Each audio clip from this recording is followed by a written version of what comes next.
नमस्कार शेतकरी मित्रांनो, अनेक शेतकऱ्यांचे त्याच्यामध्ये कांदा लागवड करून झालेले आहे आणि काही शेतकऱ्यांचं सध्या त्यामध्ये रोपं त्या टाकून झाले, रोपं त्यामध्ये तयार होऊ राहिले आहे। पण जे काही आपण रोपाला फवारणी असेल किंवा जे काही आपलं कांदा पीक असेल, कांदा पिकाला फवारणी असेल, ही फवारणी घेत असताना पहिली गोष्ट कशी घेतली गेली पाहिजे, म्हणजे एक बेसिक फवारणीचं शेड्यूल, फवारणीचं नियोजन कशा प्रकारे असलं गेलं पाहिजे। तर जी काही माहिती आहे, अनेक वेळेस आपण फवारणी वगैरे घेतो पण छान म्हणावं तितका रिझल्ट मिळत नाही।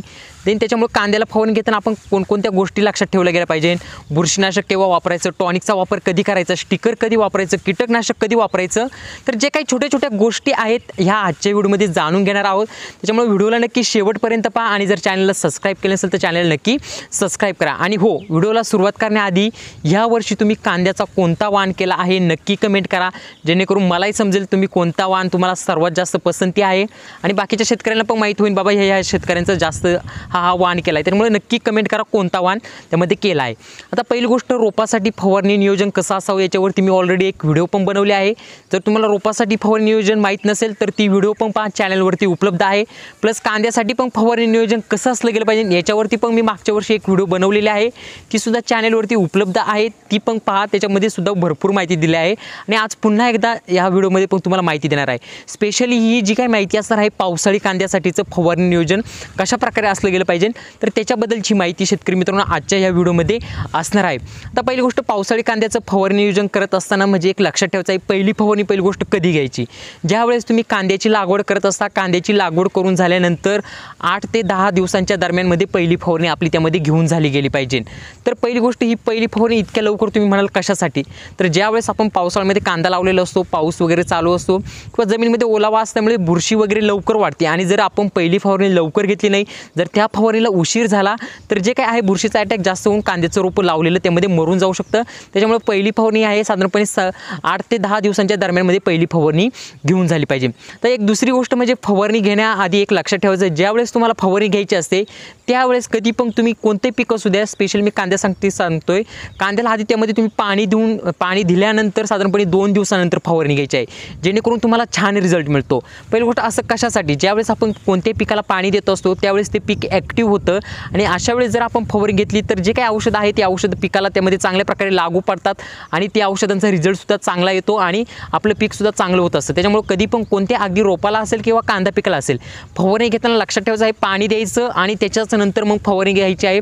पाणी समजा आज पाणी दिलं लगेच दुसऱ्या दिवशी फवारणी घ्यायचं असं नाही, पाणी दिल्यानंतर 2 दिवसानंतर वापसा झाल्यानंतर चांगलं, म्हणजे वापसा माहीत असेल सर्वांना, ती झाल्यानंतर मग त्यामध्ये फवारणी घ्यायची आहे। एक तिसरी गोष्ट सर्वात इम्पॉर्टंट लक्षात ठेवायची आहे, कांदा पिकासाठी किंवा कांद्याच्या रोपासाठी फवारणी घेताना ज्यावेळेस तुम्ही कोणती फवारणी घ्या, अगदी कीटकनाशकची घ्या, बुरशीनाशकाची घ्या, टॉनिकची घ्या किंवा त्यामध्ये साधं आपलं तणनाशक असेल त्याचीसुद्धा, तर त्याच्यामध्ये स्टिकरचा आवश्यक वापर करायचा आहे, हे लक्षात ठेवा। स्टिकर प्रत्येक फवारणीमध्ये आपण त्यामध्ये घेतलंच गेलं पाहिजे, कारण कांद्याचं सर्वांना माहीत आहे पाथीवरती ज्यावेळेस आपण औषधांची फवारणी करतो त्याच्यावरती औषधं टिकून राहत नाही, त्याच्यासाठी त्याच्यामध्ये आपण स्टिकरचा वापर करणं अतिशय गरजेचं आहे। आणि स्टिकर खरेदी करताना एखादं चांगलं सिलिकॉन बेस असलेलं स्टिकर खरेदी करा। अनेक शेतकरी काय करतात, स्वस्तातले स्टिकर असतात ते खरेदी करतात, त्यांचा अजिबातही उपयोग होत नाही आणि ते खरेदी करू नका, त्याच्यासाठी पैसेही घालवू नका। चांगलं एखादं स्टिकर, सिलिकॉन बेस असलेलं स्टिकर, एक UPL कंपनीचं चांगलं सिलिकॉन बेस असलेलं स्टिकर येतं, 3 मिली फक्त 15 लिटर पंपाला वापरावं लागतं, 200 रुपयाला त्यामध्ये 100 ml ची बॉटल मिळते, अगदी त्याच्यामध्ये तुमचे 30 पंप होतात, ती एकदा आणली तर तुमचं पूर्ण 1 एकर कांद्याचं शेवटपर्यंत त्यामध्ये होऊन जाईल। त्याच्यामुळे स्टिकर हे चांगल्या कंपनीचं त्यामध्ये खरेदी करा। तर चौथी गोष्ट म्हणजे फवारणी नियोजन, फवारणीमध्ये काय काय वापरणं गरजेचं आहे। ज्यावेळेस तुम्ही कांद्याला फवारणी घेत असता त्यावेळेस एक लक्षात ठेवायचं आहे, प्रत्येक फवारणीमध्ये बुरशीनाशक असलंच गेलं पाहिजे। एक वेळेस तुम्ही टॉनिक नाही घेतलं तरी चालेल, एक वेळेस तुम्ही कीटकनाशकही नाही वापरत तरी चालेल, पण प्रत्येक फवारणीमध्ये बुरशीनाशक वापरायचं आहे, हे एक लक्षात ठेवा। त्याच्यानंतर समजा आपल्या कांद्या पिकावरती थ्रिप्स, आता जे काही थ्रिप्स मावा तुडतुडे असतो तर त्याच्यासाठी आपण मग त्यामध्ये कीटकनाशक ॲड करायचं आहे। ज्यावेळेस आपल्या कांद्या पिकाची वाढ चांगली होत नसेल अशा वेळेस त्याच्यामध्ये आपण टॉनिकचं त्यामध्ये वापर करायचा आहे। पहिली गोष्ट म्हणजे की त्यामध्ये आपण कीटकनाशकचा कधी वापर करायचा हाही प्रश्न त्यामध्ये सगळ्यांना पडत असतो। कीटकनाशकचा वापर करताना एक लक्षात ठेवायचं आहे, साधारणपणे ज्यावेळेस आपलं कांदा पीक लावल्यानंतर 20-25 दिवसांचं होत असतं, तिथून पुढे जे काही थ्रिप्स मावा तुडतुडे आहे हे त्यामध्ये जास्त वाढायला लागतात, त्यामुळे पहिल्या फवारणीला कीटकनाशक लगेच वापरलं गेलं पाहिजे असं नाही। ज्यावेळेस तुम्ही दुसरी तिसरी फवारणी असतात अशा वेळेस त्यामध्ये तिथून पुढे प्रत्येक फवारणीमध्ये कीटकनाशक त्यामध्ये ॲड करायचं आहे। आता काल 2 दिवसापूर्वी एका शेतकऱ्याची त्यामध्ये कमेंट आली की कांद्याचे माझे शेंडे त्यामध्ये पिवळे पडले आहे, कोणतं टॉनिक वापरू।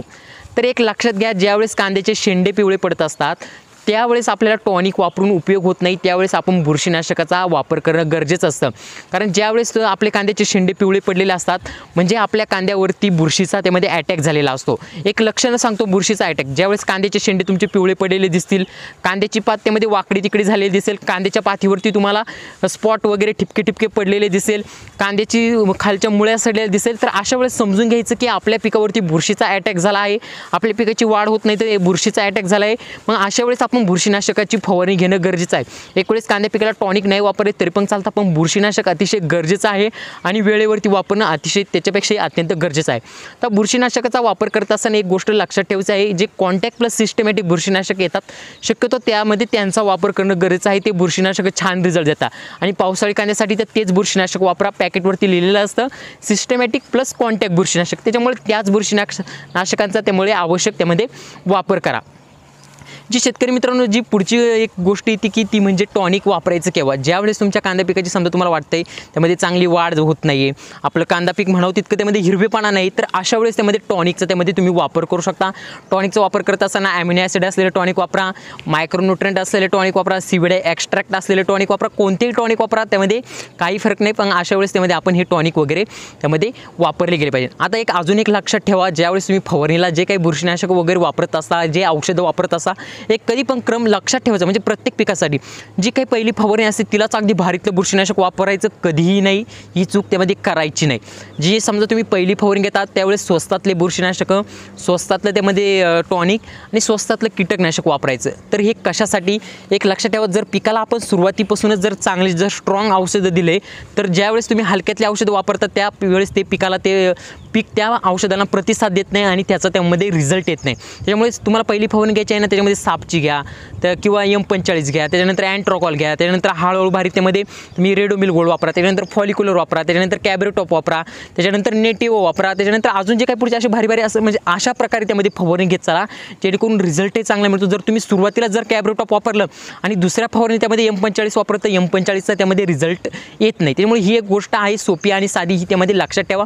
जे काही फवारणी आहे त्यामध्ये कधी पण आधी सुरुवातीला स्वस्त औषधं वापरत नंतर हळूहळू भारीचा डोस त्यामध्ये देत चालायचा आहे आणि हळूहळू त्यामध्ये ॲड करायचं आहे. त्यामुळे ही गोष्ट लक्षात ठेवा. याच्यामुळे अनेक शेतकऱ्यांच्यामध्ये खर्च जास्त होतो आणि अनेक वेळेस रिझल्ट वगैरे येत नाही, तर हेच त्यामध्ये कारणं आहेत. अजून एक सर्वात इम्पॉर्टंट गोष्ट, फवारणी घ्यायची कधी हा एक टायमिंग अनेक शेतकऱ्यांना माहीत नसतो. फवारणी घेत असताना कधी पण एक लक्षात ठेवायचं आहे, एक तर सकाळच्या वेळेस घ्यायची आहे किंवा एक तर संध्याकाळच्या वेळेस घ्यायची आहे. ज्यावेळेस तुमच्या कांद्या पिकामध्ये थ्रिप्स मावा तुडतुडे असेल तर ह्यावेळेस लक्षातच ठेवायचं आहे संध्याकाळच्या वेळेस फवारणी घ्यायची आहे.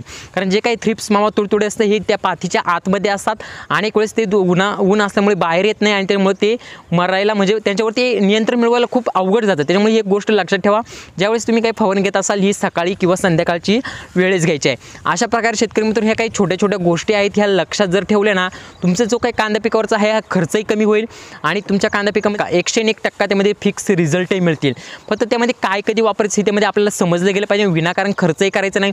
ज्यावेळेस तुम्ही दुकानात औषधं आणायला जातात, दुकानदाराला तुम्ही समजा म्हणले कांद्याचे शेंडे पिवळे पडते, तो टॉनिक वगैरे देतोय, तर ते बिलकुलही घ्यायचं नाही. फक्त बुरशीनाशक आणायची, त्याची फवारणी घ्यायची. कांदा पिकामध्ये थ्रिप्स झाला असेल तेव्हाच कीटकनाशक वापरा, विनाकारण कीटकनाशक वगैरे वापरण्याची काही गरज नाही. अशा प्रकारे जर तुम्ही पावसाळी कांद्यासाठी फवारणीचं नियोजन ठेवलं तर तुम्हाला 101% निश्चित रिझल्ट मिळेल. आणि ज्यावेळेस तुम्ही फवारणी करत असा, अनेक वेळेस पावसाळ्याच्या दिवसामध्ये पाऊस वगैरे होत असतो, तर फवारणी केल्यानंतर कमीत कमी 2 तास जर पाऊस नाही आला तर समजायचं आपल्याला 101% रिझल्ट मिळणार.